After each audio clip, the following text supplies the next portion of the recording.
down the field. Happy tossing dimes, cup $1 million deal. Fantasy football, better know it's real. Tune into the podcast, tell us how you feel. We be going live, best believe we talk. What's up, everybody? Welcome back to another episode of the Fantasy Football from Up North podcast. I'm your host, Clayton, and joining me as always for this week 2 recap is my boy, Habby. What's up? Not much. Just enjoying another Sunday of football. I had to do some good old novice hockey evaluations earlier today, but Well, you didn't miss much outside of the plethora of injuries that came across the TV today. Like, we're almost going to be having like third-string quarterbacks running the show here. Yeah. Many notable injuries to touch on. So I'm going to just go touch on that real quick right now. I'm not going to touch on the defensive players because there's a lot of big names on defense that did go down today as well. But we're not really worried about too much about that because that's not really our game, right? So first one I got here is Jarvis Landry, Browns receiver, got hurt. I believe it's a knee. He's going to be undergoing some MRIs or an MRI tomorrow just to see how long it's going to be. But didn't look good. He didn't return to the game. No. Also with Cleveland, we saw Baker Mayfield leave the game, but he did come back in with he left with a shoulder injury. Apparently just popped in and out, and boom, he's back in. Popped it back in, and he was back out there to play. So, not worried too much about that. He'll most likely be questionable all week. Toughness grade went up in Madden. Yeah, exactly. Tua, how do you say his name? How do you say his last name? Tagovailoa. He left the game. He was ruled out early. Then that's when we kind of saw the injuries pretty much start happening for these quarterbacks. It was just like one right after another. Yeah. Another one. Well, talk about this one real quick. Deontay Johnson left the stupidest play I've ever seen. Last play of the game, down by 9, no chance to win. Cuts across the middle of the field, gets hit, and has a knee issue now. So well done. It didn't look good. He was helped off. He wasn't walking on his own. So why would you even run a play like that? Exactly. Like, stupid coaching. That's move. The danger of those crossing routes. And wide receiver Russell Gage for Atlanta. He left. He was questionable to return for the Atlanta game.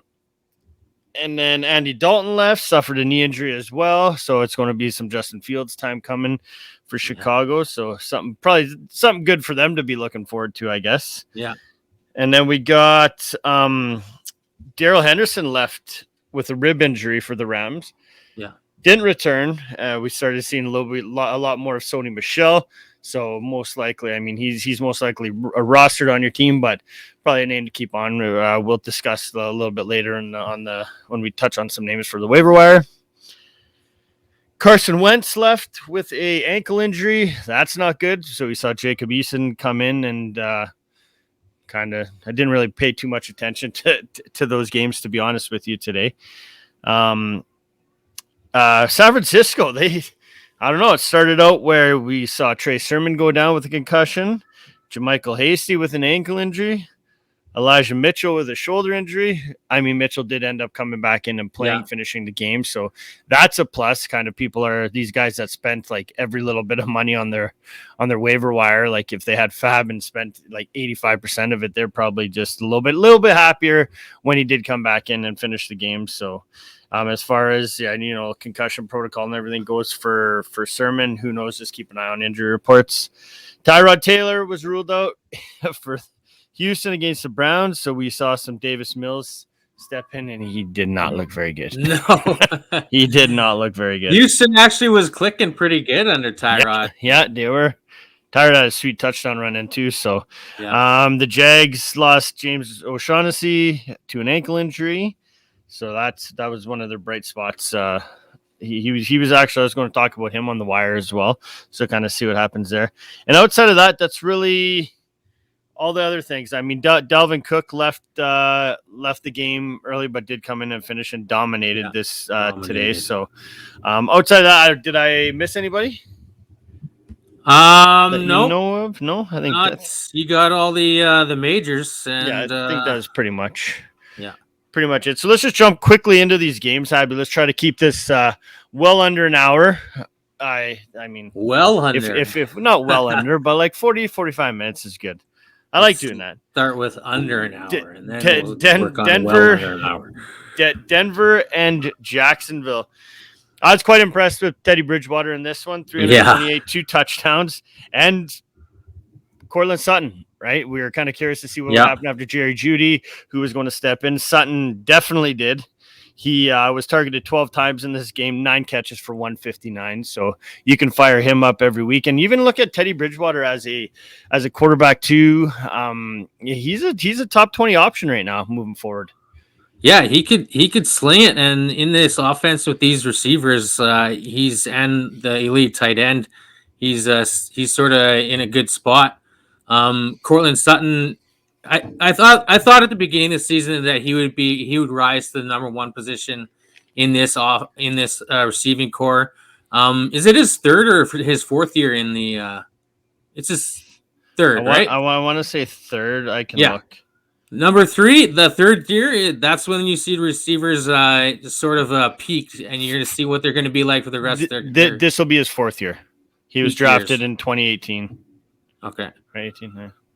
Oh, sorry, 3rd year. Sorry, my bad. All right, now let's move over to Jacksonville, where there was. Well, I just wanted one more thing. I just want to touch on real quick. We saw that the Melvin Gordon and Javonte Williams, they split time. Williams did look like the much better back in this one, and that's about it. So, what are you doing with these guys moving forward? I think they're starting to kind of showcase Williams a little bit. Hey. Yeah, I think Williams is the start, and I actually in 2 of my leagues I have both these guys, and this week I went with Williams in both leagues because I think he's the better skilled back. So I mean they're gonna slowly give him the ball more. Exactly. Gordon had he broke away for that nice run last week, which sort of pumped his fantasy stats. But I think Williams is the better guy. Exactly. Yeah, like you said, talk about Jacksonville here. There's not much to talk about. No. I mean, Lawrence was a dud.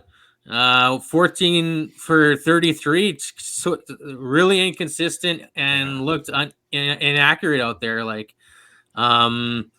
maybe he's just got to adjust a little bit more to this offense. But I mean, he did go up against arguably the best defense in the league and probably the best defense he has ever seen. But me and Jerry made a tough choice, and we benched actually J-Rob this week in our flex position and fired up Leviska Shenault, which was just yikes. Which did not work out very well, but 2 for -3 for Leviska, and the guy in the 7 targets, 7 targets Leviska had. I know. I don't know. In my opinion, that's the thing is we went into this week thinking that J-Rob, he didn't get the ball last week that much. We thought that Leviska was going to be more involved in this offense because they weren't getting the ball to J-Rob. So, but totally backfired. In my opinion, fantasy-wise purposes, the only guy I am running out there on a weekly basis is most likely going to be Marvin Jones. Yeah. Yeah, I mean, he had 12 targets, 11 targets today. And then he in this whole offense, he's back-to-back weeks with touchdowns, right? So I mean, just consistent. Lawrence is locked on to him for the most part. Leviska, what are you doing with him? Are you just benching him for now? Yeah, until you kind of can see what happens with this offense. This whole offense everybody scares me. Other than Jones. Yeah. No, I agree with that for sure. So, J-Rob, you might have to fire up because he is the number 1 running back. Exactly. Let's the shit kicking that Buffalo put on Miami here. What more do you really talk about here? You saw Allen threw a couple touchdowns in this one. Oh, the running back game. Yeah. Moss did not play last week due to, I think it was personal reasons. Did come in this day after this game was well out of hand. We saw Singletary run for 82 yards, score a touchdown, and then Moss came in, ran it 8 times, scored 2 touchdowns as well. So I'm not really going to buy into the Moss thing quite yet. I mean, I believe he should be rostered on most teams. Yeah. But we're still going to want to see how this running game plays out when they're in a tight game. You know what I mean? And one of the reasons that I'm not buying into the Moss thing right now is because Singletary actually looks good. He does look good, yeah. Like this year, through training camp, even week 1 and now week 2, he's put up really, good numbers, like number 1 numbers. Yeah, exactly. And then as far as you're starting your receivers on this team, and Diggs, Sanders is even good at Beasley's still good in PPR. I mean, he Yeah. didn't have the greatest game today, 4 for 36, but outside of that, on the Buffalo side of the ball, does it worry you like Josh Allen only going 17 of 33 for 179? Um, Or it, did this it game was just it get out of was hand early and there was no it was need for game him script to? for this one. Yeah, Like yeah. Miami had zero, nothing behind their punches today, and they were able to run the ball on them, and their running backs got 3 touchdowns, so they did the most work. Well, talk to me about the Dolphins and the 0 points that they put up today. Oh, they're in a heap. They are Yeah, in a heap. they're in Fuller's trouble. gone. Tua is gone. So, I mean, preseason, everybody sort of had Miami maybe taking a step forward, but now they're going to take 2 steps back Yeah, oh yeah, because Jacoby Brissett's hat's not going to take them anywhere. The one bright spot is that Waddle is getting more catches, and he's going to continue to see 5+ catches a game. yep. And it'd just be nice to see them get in the red zone and get this guy or maybe he can break a few free. Yeah, I think Waddle is a for sure flex play every week. Yeah, Doesn't matter who's throwing the ball. He seems to be utilized heavily in this offense. So Gaskin didn't do too much at all. Only 5 for 25, but you're also down. A shit ton of points. So yeah. I mean, I'm still gonna fire up Gaskin. Most weeks just to see. But as far as there's still a quarterback out there that's just waiting in the wings. So I mean, he might get a call after this weekend for sure. In the one, like Cam Newton. No, He'll go he's not somewhere. getting a Come call. on, man. No What are you way. talking about? There's Houston. No, There's Miami. There's Indy. Like all these guys need a nobody quarterback wants right that now. headache. Nobody Well, wants the somebody's headache. going to take him. Somebody's going to take him this week. I'll bet money on that. Somebody's going to take him. Really? Oh yes, I'll bet money on that. Even with like teams, is he had changes tune on vaccinations or anything? I don't think so, but there you can't. They need quarterbacks. Like somebody, he's the most talented one out there right now. I guess so, but if you bring him in, whatever. I don't want to talk about Newton. Exactly. All right, let's talk about the Houston Texans and Cleveland Browns game. The Texans on the Texas side of the ball, we talked about it earlier today. Sorry, I just X'd out of my screen here real quick. Houston side of the ball, Tyrod Taylor was quite efficient in this one before he went out. He was 10 of 11 for 125, 1 passing touchdown and a rushing touchdown.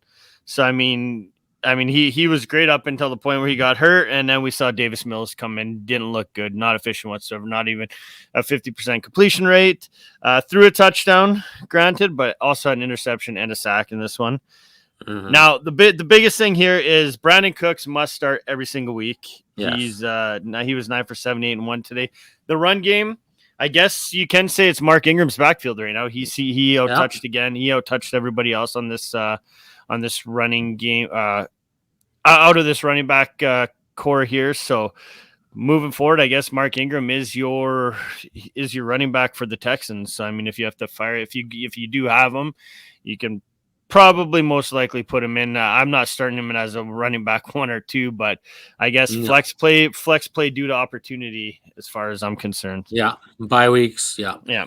All right, talk to me. The Cleveland side, what happened here? The Browns. Well, 19 for 21, extremely efficient game for Baker, who, like you said, had an injury early in today's match, but he came back. 1 passing touchdown and 1 INT. Nick Chubb was a beast. 11 for 95 and a touchdown, and hauled in 1 grab for 3 yards.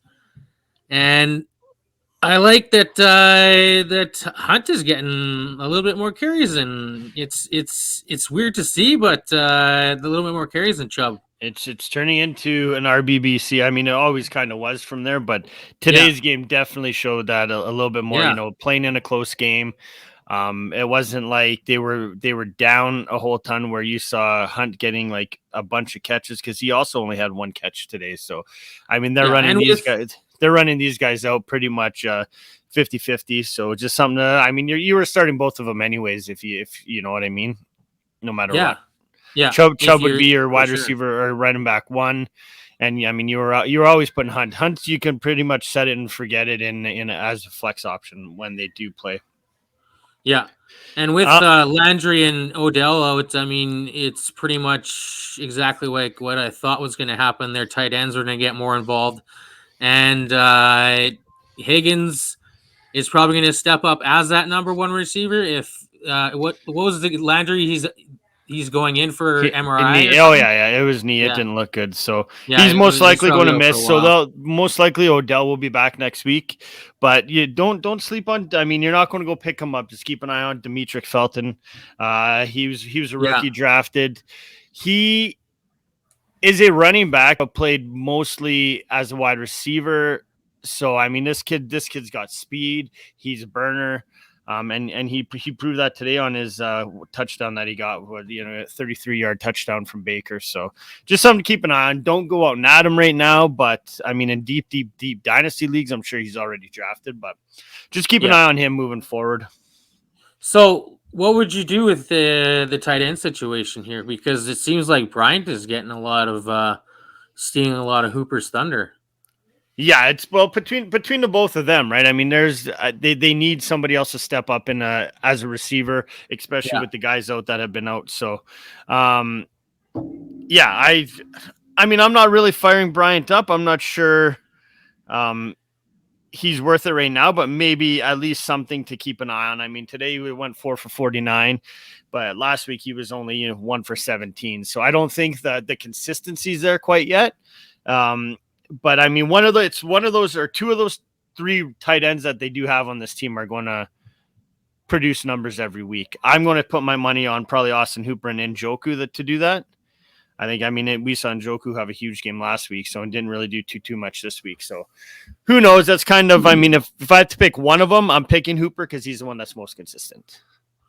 All right. Right. So, all right, let's go to the Cincinnati Bengals. Chicago game. Yeah, Cincinnati lost this one 20-17. Burrow looked not good today outside of the fourth quarter.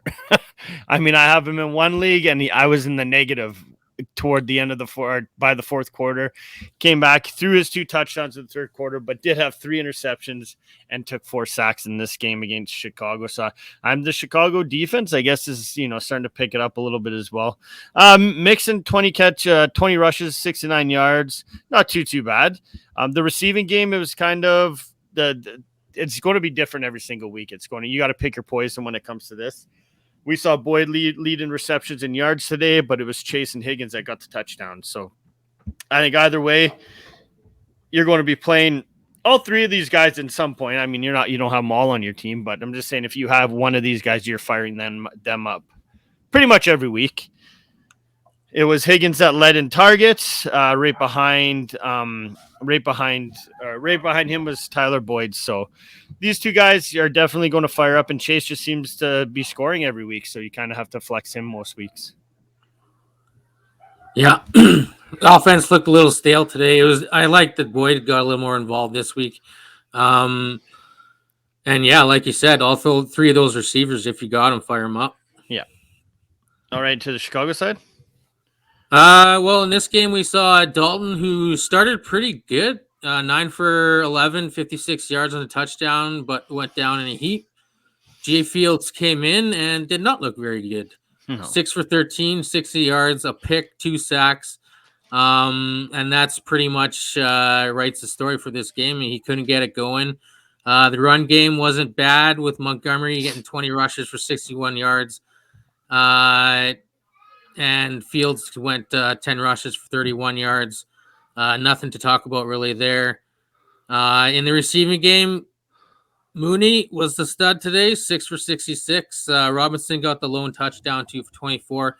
And I mean, going forward, I think Mooney's going to have a pretty big role in this offense. And I think he's going to be good to probably – he's probably on the waiver wire. In most leagues he probably is. He's under owned. But I think I'm not I mean, A-Rob's you're basically stud.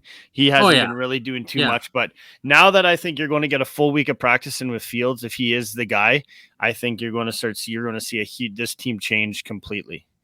From when Dalton was there, you know what I oh mean? for So sure, it has to. I mean, I think you're going to see a lot more of this field opening up for these guys because now teams have to, account for Fields and his legs, right? exactly. So I Use think a it'll lot be more spies in their defense. yeah, so I'm not, if I'm worrying, if I'm an A-Rob owner, I'm not worried at all right now. Yeah, he hasn't really done too much. He did score today though, so Yeah. that was a good thing. So, all right, what about the 49ers and the Eagles? Like we mentioned earlier, I mean, the whole running back group got banged up in this one. Mitchell did lead, the waiver wire darling of last week, did lead all rushers and carries with 17 for 42. Not great yak, but or yard per carry, sorry. And then Debo's a real deal, I think, in my opinion. He's another 8 targets in this one, 6 for 93. Outside of that, not too much happening. Kittle's making me nervous, so I'm not going to lie. Yeah. Once again, didn't really put up great numbers. Sorry about that. 4 for 78 last week, so not bad. I mean, those are kind of numbers you want to see him, but then threw up a complete dud today, 4 for 17. So I guess as far as receptions go, you're okay. But even that is 78 yards he had last week. 35 of those came off of one catch. So just kind of be a little bit nervous about, and we said that with Garoppolo being behind center, we said that, I don't think he throws enough or locks on to enough guys that it's going to make, 2 or 3 guys on a team relevant. Right now, basically in the passing game, you got one guy, and that's Debo. Ayuk did get in this game, but he had 2 targets. He caught 1 ball for 6 yards. So I'm panicking now on Ayuk. Oh, for sure. And with Kittle, I mean, this might be something that is lingering from his injury because he's not getting the separation he used to be able to get. I saw him fumble the ball today, and it just doesn't look like the Kittle of old, And Ayuk, he's almost. I don't know. You got to bench him in all formats. Like, Oh yeah, you're not. People You're are not. still You're not firing him playing up, him. but you got to bench him. No. This team always starts off trying to play around the run. So I mean, there's not going to be a lot of catches to be had in this offense usually. But I think the only one to fire up right now. I mean, you got to fire up Kittle because you drafted him super high. But I think he's going to continue to disappoint this season. But Debo is the number one guy in this offense for the wide receivers for sure. Yeah, I agree with that. So, okay, what about Philly's side? Anything special? Not today. I mean, it was inconsistency from Hurts. 12 for 23 for 109 yards. Didn't get into the end zone. Fortunately, he was 10 for 82 on the ground, which made up his fantasy numbers for the day. Got in the end zone on the ground. Sort of a dud from the running backs, 13 for 55 for Sanders. Those of you who scooped Gainwell and he did not give you much at all. And the receivers, nothing. Duds from everybody. And the Watkins had the 2 for catches for 117 yards, but nobody had him in their lineup. So, I mean, everybody. I do have him rostered in some dynasty leagues, though. Not fired up though. Yeah, not fired up for sure. Yeah, but Rieger and Ertz were duds. I mean, Rieger and Smith were duds. Yeah. Well, when you're throwing the ball, 20 times, but your quarterback's only not even completing 50% of his passes, there's not a whole lot of that going around. As far as things go, I still think you got wait and see it on Smith and Rieger. I think out of the 2 of those guys, I'm feeling more confident with Devonta Smith. Yeah. But it was I think Hurts was really trying to overprotect the ball today. Like he was throwing a lot of balls away and like tucking and running over taking those chances with like giving his receivers the chance to like beat a one-on-one matchup or something, Yeah. And yeah, and I just think I mean Hurts is still he's playing the part. He's still getting some fantasy points, but It was that type you of game, though. It yeah was more of a grinder game, Like yeah he possibly felt that he didn't need to do stretch the field that much. yeah. So yeah, move on to the next game, Saints and the Panthers. Well, one thing I noticed is the Panthers defense is fucking legit. I Yeah, mean, I that's noticed it two too weeks because two this is the weeks. reason you beat me in keeper. Yeah, buddy. 30 Um, something points out of your yeah, defense. yeah. Winston came back to reality. This is what we're kind of 111 yards, no passing touchdowns, 2 picks and 4 sacks. No, I Maybe thought he could see. yeah, exactly. Well, Going into the season, I yeah. thought he could see, but no, apparently not. He's still blind. But as far as everything goes, I think this. I'm not worried about guys like Kamara. Not the best game by Kamara, but it's Kamara. I mean, it's just one of those games. It's Carolina Yeah. defense shut him down, and that's just kind of how it is. Outside of that, I'm not really going to talk about any of these guys. Marquez Callaway, though, I am going to say is droppable in my opinion. I mean the preseason hype. Got to this kid, I think, because he's done nothing now in 2 games, 2 for 8, 1 for 14 last week. I'm not confident in even holding. I don't need to hold on to him. I'd rather go get a guy like Tim Patrick off the waiver wire because he's still out there. A guy that's going to produce, get a few more catches and a chance to score. Where right now, I mean, Winston looked great last week with his 5 touchdowns, but I knew that was just a mirage. So I mean, that wasn't going to happen again. So. And that's one of the reasons why Winston is sort of just treading water today, because his receiving core there's nobody there for him, really. Yeah. Talk to me about the soon-to-be conversation about Sam Darnold being could be he's viable, man. Yeah, he's putting up good numbers. Yeah. If you could put up over 300, I mean, your fantasy, your wants, get them. Well, against the Saints D, that is technically supposed to be pretty decent. Yeah. But this is what we talked about, right? Moving from the Jets to Carolina, where you got a guy that's quarterback guru in what's his name, Matt Rule, right? Yeah, Matt Rule. Went out specifically wanted him, and I think it's showing, right? Darnold's playing with confidence right now, something he never played with in New York. So yeah. Sorry, Habby, go ahead. Finish talking about these guys. Well, it helps Darnold when he has the best running back in the league, and he's playing like the best running back in the league. Yeah. McCaffrey has got to make it easy on him because he is the easy button, 24 for 72 on the ground and another 5 for 65 through the air. I mean, McCaffrey and a touchdown on the ground. McCaffrey is just a stud. In the passing game, D. Moore put up another good game, 8 for 79 for a touchdown. And it was good to see good old old Esks, new Elks. Brandon Zylstra go 3 for 44 and get in the end zone as well. Yeah, he did get a touchdown. Outside of Robbie Anderson had a quiet game, 3 for 38. But as far as moving forward, I'm gonna say, if I have a quarterback like Jimmy Garoppolo that I happen to be like in a super flex league, for sure, Darnold should be started. Yeah. 2 quarterback leagues, Darnold should be started. And then, definitely if you have a chance, if you have a spot on your roster and he just happens to be sitting there on your wire, go and get him, stash this kid. Cause when bye weeks come into play, he's going to win you a couple weeks there. Now, what are you doing with Winston? Because in all honesty, I'm not confident in even rostering him. That's in my opinion. Really? I would rather have Mac Jones over him right now, who we'll talk about shortly. I thought he played well today.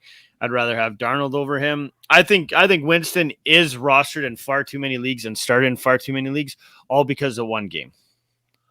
I think I'd rather have Darnold over him, but I'm still not sold on Mac Jones. I don't know. I'm liking the way this kid's playing, man. Winston. Well, we'll talk about that when we get to that game. So, okay, Rams and the Colts. Like I said, mentioned earlier, Carson Wentz left in this game, but it was the Rams at 127-24.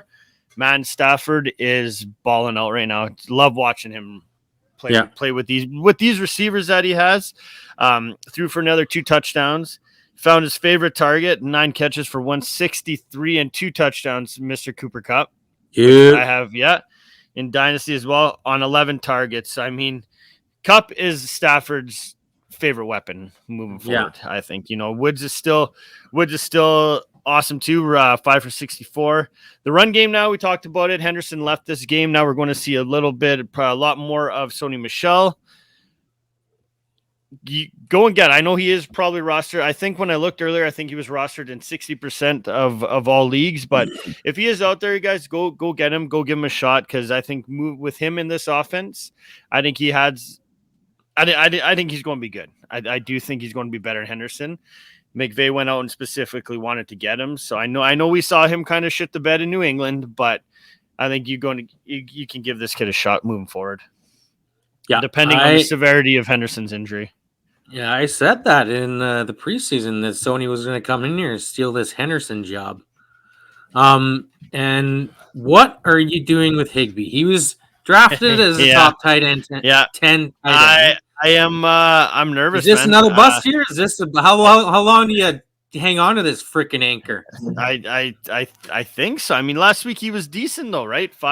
He had 5 receptions for 68 yards last week. If this is what it's going to be like every week, where you don't know what you're getting out of him, I don't know if it just happens. Is that his ceiling? Is that his ceiling?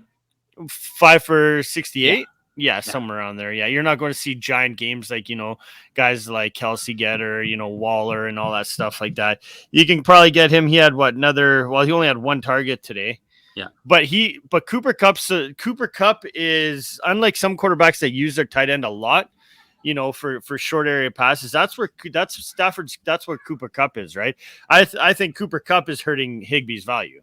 Yeah, for sure. You know what I mean? So, I'm going to wait 1 more week on Higbee, but after that, if he doesn't do anything next week, I'm cutting him, and he's not playing again on my team. So, because he was drafted as a number 1 tight end, I have him in a 1 tight end league, and I'm starting him. So I'm wondering. You could probably find somebody better. Probably going to try. Yeah. All right. Colts. Over to the Colts, where Carson Wentz went down in a heap. 20 for 31, 247, a passing touchdown, an INT, and took 3 sacks. It was good to see that Pittman finally stepped up and earned his keep. After I dropped them everywhere. Yeah, after the first week, going in, we thought he was going to rise to the occasion, but we expected it week 1, or else you're gone, all right? Or else you're gone. But 8 for 123, so, I mean, it would have been nice to get a touchdown. But that had to go to Zach Pascal, of course, who went 5 for 38 and another touchdown to add on to the 2 he had last week. Yeah, and we'll talk about him in the waiver wire portion as well. I mean, he should be rostered. That's and two, on the two ground, weeks in a row. Yeah, I know. We'll touchdown. He's going to get a ton of them, I think. Yeah. Taylor, 15 for 51, not very good for your number 1 running back.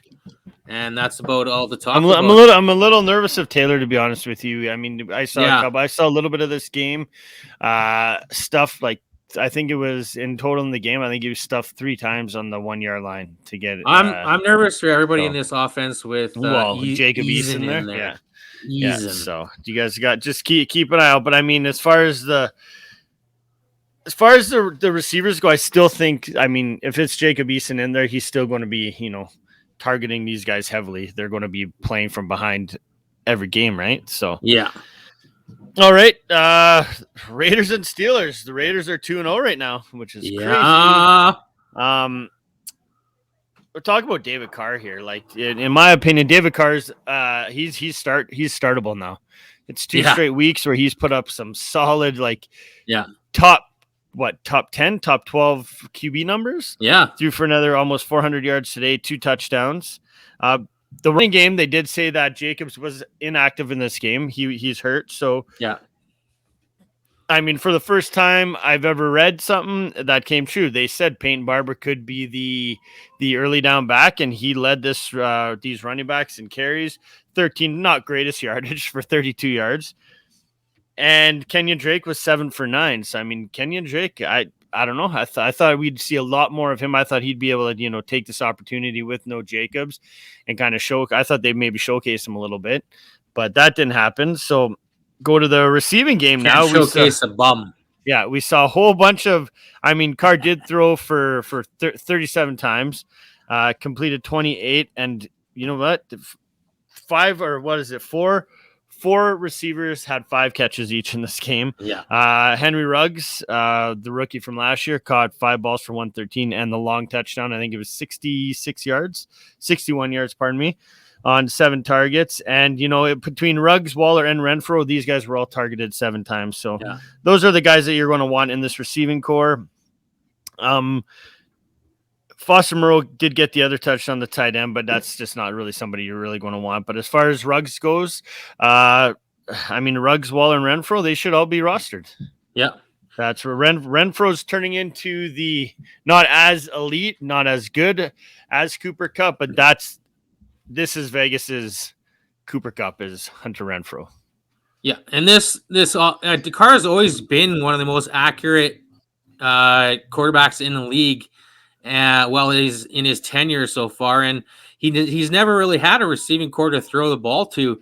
And with Ruggs taking another step in his progression, and Waller being a stud, Renfro's coming out, and even Edwards, he's actually got some guys to throw to now. And I think we could see this offense maybe turning a corner this season. Yeah, no, I agree. The Steelers side of the ball, whole bunch of nervousness out here with these guys. Oh yeah. Johnson down in a heap because of the stupid crossing route. He went 9 for 105, had a great game other than that last play, but who knows how long he's going to be out for. Big Ben didn't look too great, kind of inconsistent. 27 for 40, 295. He got banged up in this one though too. Yeah, he did. He's playing. I think he gets banged up in every single game. He is. Yeah. Harris didn't look great either. He did have that one touchdown in the passing game. He wasn't bad, 5 for 43 in the touchdown, but on the ground, only 10 for 38. They just couldn't get much going here. No, it was the Raiders show. They couldn't, and I mean, it didn't help. Claypool 3 for 70 looks good, 3 for 70, but the kid, he was targeted 9 times in this game. So, I mean, the numbers probably should have been a lot better as well, all around. Harris, on the other hand, is right now he's not. To me, he's not more than he's a low end RB2. In fantasy. Yeah, as long as he's still getting those catches in PPR, he's gonna be relevant. But so we expected a lot more out of this kid, after coming, especially coming to a team like Pittsburgh that hasn't had a run game. I thought they'd be, involving him a lot more than what they are. Only 10 rushes in this game. You need to balance something a little bit better, a little bit more than that, right? They had a really bad O-line last year, and it doesn't early in the early going this year. It doesn't look like that problem was fixed. Yeah, exactly. All right, the Patriots and the Jets. This game was a beat down, 25-6 for the Patriots. The battle of the rookies, and the Patriots rookie won this one. I mean, quite efficient, 22 of 30 for 186 for Jones. Did take 3 sacks. A little bit, we were wondering about what was going to happen with Harris. I had a lot of questions this morning about what to do with Harris. Is he going to be in the doghouse? Is he, because of that fumble last week? Came out for inactives. Ramondre Stevenson was inactive this week. So, he knew Harris was going to get the ball. So, he went 16 for 62. Got a touch, had a touchdown in this one. A guy that I am really, really curious in, especially in PPR, which you will be going out to grab him on the waiver wires, James White. We're starting to see the old James White, you know what I mean? Back in the Brady days, right? Yeah. He rushed 5 times for 20 yards, but it was the 6 catches for 45 that, especially PPR formats, this is the guy you want to go and get. He's an ideal flex play for sure. And as far as the receivers go, nobody really stood out in this one. There wasn't really a favorite. As far as who led the team, it was Myers, 4 for 38, and he pretty much tied White in in targets. So Hunter, now what do you do with these tight ends? I mean, I thought they'd be more involved. You got Hunter Henry 2 for 42, and then John New Smith 4 for 28. Those aren't good tight end numbers. No, and I think it has a lot to do with bringing in this rookie quarterback, because I think Bill is just going to do what's needed to win. He's going to his best asset is his defense right now, and he's going to use that to win games. So, I mean, we could see a lot of these types of games from their offense. Yeah. And like realistically, you look at this offense, like other than you said, maybe Jones, you might want to start thinking about. I mean, you like him, but rostering him, yeah. But White is becoming the only guy that's fantasy relevant, really, in this offense. Yeah. Well, I would still say Harris is. Yeah, I would still say relevant. Like Harris. As long as he's healthy, you'd put him in there. But I mean, on the receiving side, though, it's a coin toss, right? I mean, there's no real. Yeah. There's not really a guy like when you're talking about the Steelers.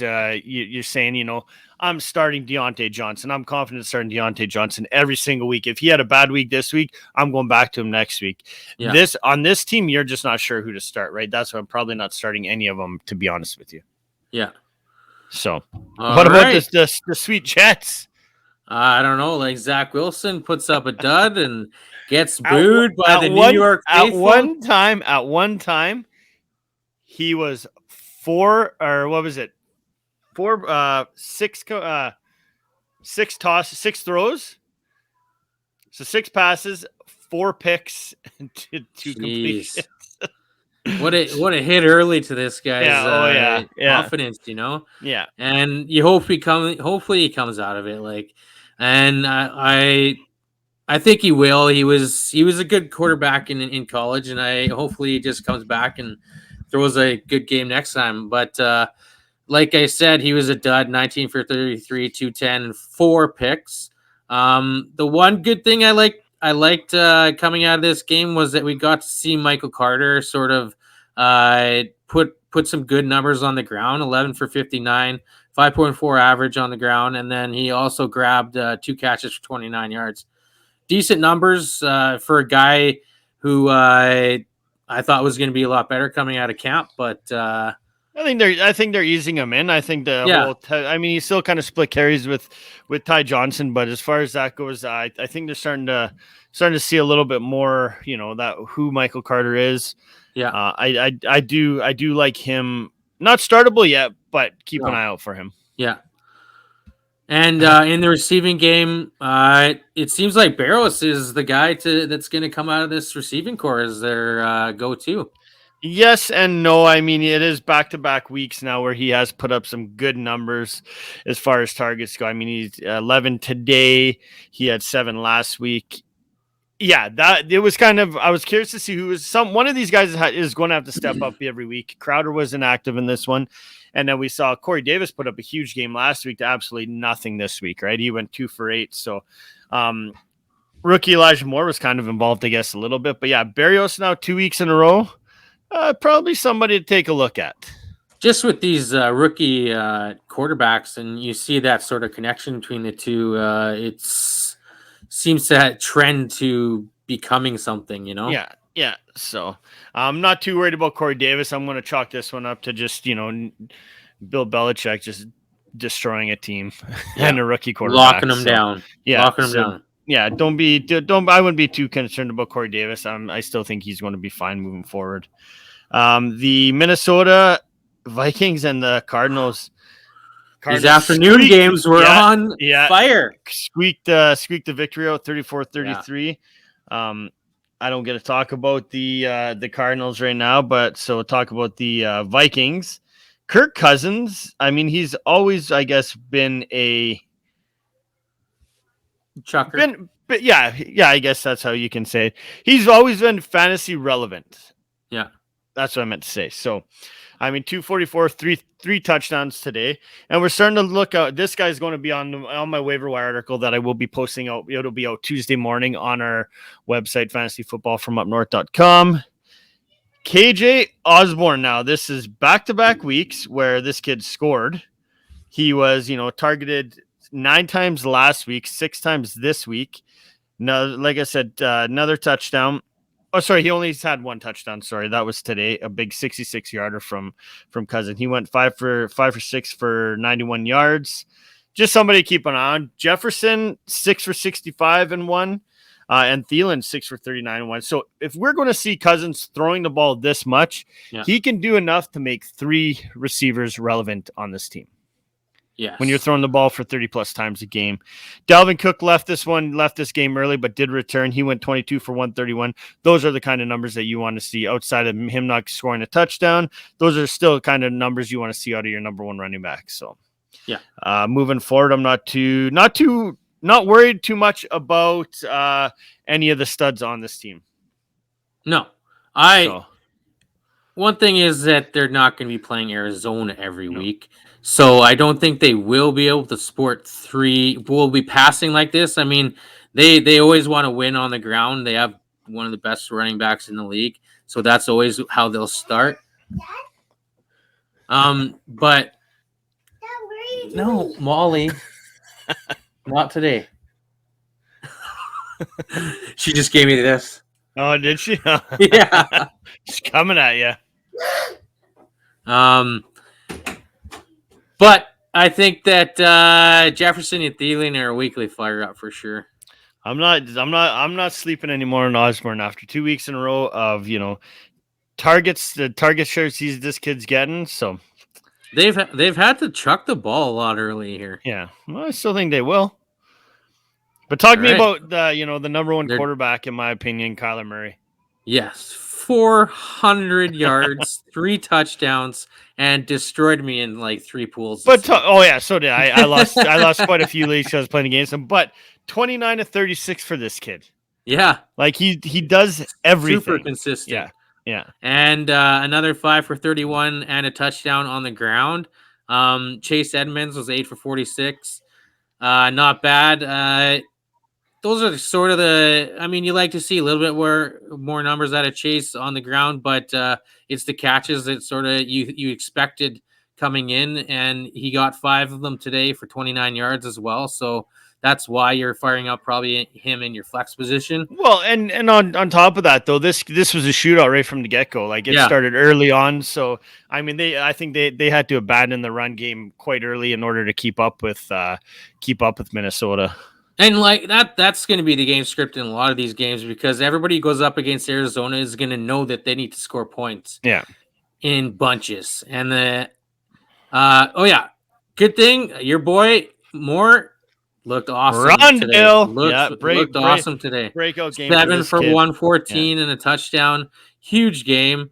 Max Williams, I mean, when was the last time Arizona had a tight end that had 7 catches, you know? For 94 yards. 94 yards, that's wild. I'm not buying into that. I mean, people will go run out to the waiver wire and scoop him. I'm not doing that. This offense he's got so many weapons in this offense that we're going to see like it could be like this every week. One guy just other than I think the one consistency is going to be D Hopkins getting his catches and probably a touchdown every week. Yeah, but the other guys, they could rotate. We could see more get more catches consistently because he's obviously they're seeing what kind of skill this guy has. I think the Cardinals. I think all 3 of those guys, Christian Kirk, Hopkins, and Moore, are all startable every week. I know Moore had one solid game, but they throw a ton, man. They throw a ton. I think there's no reason why this team, especially, will be able to have 3 relevant wide receivers on this team week to week. Yeah. So I mean, Moore, you're going to go get on the waiver wire for sure this week. He might be a top ad as far as wide receivers go for sure. He is probably the number 1 actually. You're going to see a lot of games like this. If we look at it, I mean, back-to-back weeks of at least 5 targets. Yeah. I mean, this kid has 2 drops and on 13 targets this year. So. Yeah, go and get them out there. And as far as the run game goes, that's like you said. Yeah, I mean, a lot of these games are going to be. I mean, they're a pass happy team, right? That's just kind of how they are. That's how the Kingsbury offense works. So you're still firing them up as like you said, flex plays most weeks. So all right, the Atlanta and Tampa Bay game. Atlanta put up a little bit few points, I guess. Ryan, 300 yard, did throw the ball 46 times, but 35 of 46, not bad. 300 yards, 2 touchdowns, did throw 3 picks, unfortunately. I mean, Tampa Bay's defense is I think, in my opinion, the best in the league. Mike Davis, he was benched in every league that I had him in for the most part, as much as I could. He didn't do, against Tampa, did rush the ball 9 times for 38 yards. I mean, not the best, but he did. He was 7 for 25 through the air. So, I mean, that's kind of where you made up your points, I guess, in PPR leagues. So, Cordell Patterson, though, of craziness going on here with this guy. 5 for 58, 1 receiving touchdown, and then rushed the ball 7 times for 11 yards. So Snake. Is this guy relevant in fantasy? No, not yet. No. Not yet, exactly. No. Calvin Ridley, 7 for 63, 1 touchdown, and Kyle Pitts is 5 for 73. Ridley leads this team once again in targets. This is the guy you're starting Ridley every single week. You're not going away from him. Russell Gage, 5 for 28. I am worried about Russell Gage now. I mean, I was high on him moving forward, coming into the season, but I think you're starting to see Pitts take a lot of that action like we thought he was going to take when he was drafted. So, the 2 guys I'm definitely starting in this receiving game is Ridley and Pitts.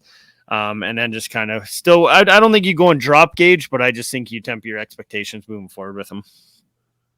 Yeah.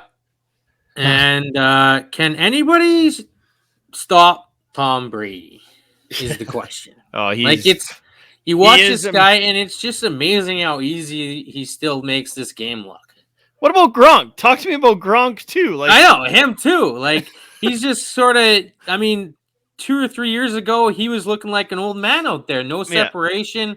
I mean, now he looks like a rejuvenated, and maybe it's that Miami water or something, but he just looks rejuvenated. I'm curious to see. I want to see a team that's going to be able to go match how good this team is. I mean, honestly, I think in my mind, they're the Super Bowl favorites again. 100%. I mean, you can't stop Brady. It was very first play, right to Gronk touchdown. That's all he does is throw touchdowns. And he has a plethora of talent in this receiving core. He's never seen in New England. It's unreal. He's got to just be loving it. Yeah. So I guess I could throw out the good stats: 24 for 36, 276, and 5 touchdowns for a 44-year-old Tom Brady. He's 44, right? Yeah, super old. On the ground, it's Fournette today, so 11 for 52. Nothing too great from Ronald Jones, who you probably, I don't know. What do you do? What do you do with this backfield going forward? I'll play Fournette. Yeah, Fournette. I'm not confident at all in Ronald Jones anymore. I mean, if I find if there's somebody really relevant out there on the waiver wire, I'm not even against dropping him, to be honest. Yeah. And in the receiving game, the 3 major guys you're going to start in this offense got to eat today. So it was nice to see Evans bounce back, 5 for 75 and 2 touchdowns. Godwin got into the end zone as well, 4 for 62 and a touchdown. And Gronk, rejuvenated Gronk, 4 for 39 and 2 grabs. He's going to be the red zone favorite for Tom Brady once again. And A. Brown was non-relevant in this game. So 1 for 17. I'm calling it right now. It's an A. Brown game next week. Yeah, me too. That's the thing, right? Evans did nothing last week. Comes out 5 for 75 and 2 today. I think it's going to be an A. Brown game next week. So all right, Dallas and Chargers. Brady told them that too right after the game. Next week, here's a buddy. Get some rest. Get some rest, everybody. You're coming up. Dallas and the Chargers. Dallas now 2-0. Prescott 237, no touchdowns. Biggest thing that stuck out in this game is this running game. What the hell is going on? We saw Tony Pollard put up over 100 yards on the ground, Dallas touchdown. Is 1-1. Dallas is 1-1. What's that? Dallas is 1-1. Oh yeah, that's right. They lost to Tampa. Sorry, I guess 2. I should have said 2 good games. I guess they've had. Elliott 16 for 71. Did get in the end zone, but I don't know. Elliott's not. I mean, people drafted him in the first round. He is not helping people out right now, in my opinion. I'm worried about him. This is a Tony Pollard. Looks much better. Yeah. And he's finding holes. He looks more explosive. Elliott it scares me, man. You were happy today that he did get a touchdown. Yeah. But you look at Pollard, 13 for 109, and then he also had 3 catches. So Yeah. Moving forward, Pollard should be owned in pretty much every league, and especially if you had Elliott, hopefully you backed you handcuffed him with Pollard, but just something to look out for. I think you're not really looking at Elliott as if I'm playing against somebody and they happen to play on Monday night, I'm not confident anymore that I'm going to win that game if I'm down by 20, expecting Elliott. You know what I mean? Yeah. So the receiving side of the ball, it's a CD Lamb show. 8 for 81. Didn't see much out of Mari Cooper, which kind of after last week's game, thought you'd see a little bit more, but he was pretty much taken out of this game early.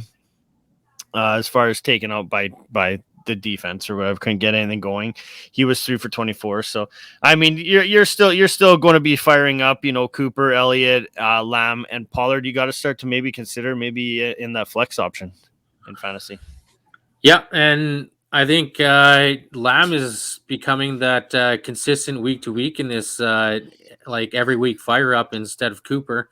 Yeah, and like you said, Elliott owners beware, because I think Pollard is going to take over there. At least this is going to become a 50-50 backfield going forward. Yeah, exactly.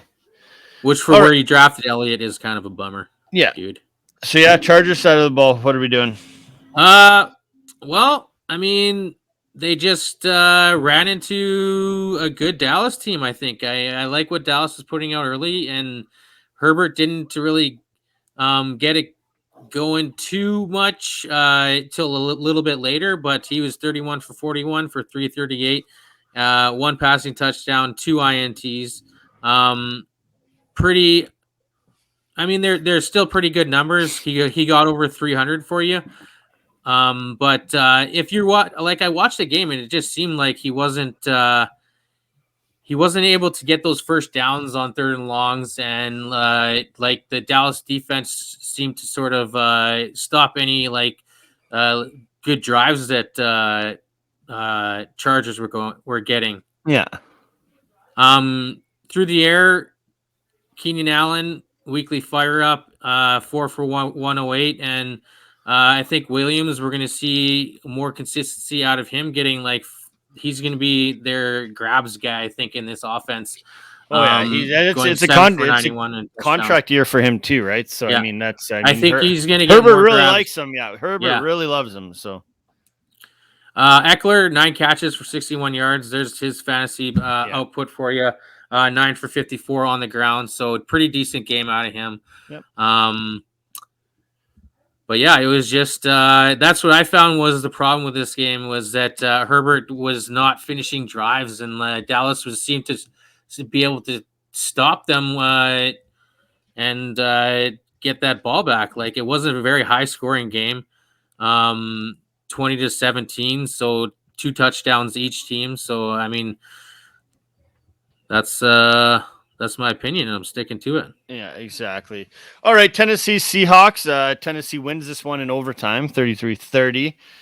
Started out quite slow. On Tennessee's side, Tannehill, 347, no passing touchdowns. Derrick Henry dominated this game. Ran all over Seattle, rushed the ball 35 times for 182 and 3 touchdowns. So if anybody was panicking after last week of him doing nothing, you were very happy with the way that he came back this week. So he's like I said, never anything to worry about, especially with a guy of his talent. The only team in the NFL that runs their 2-minute drill directly through their running back. Yeah, exactly. The whole stinking way. Yeah.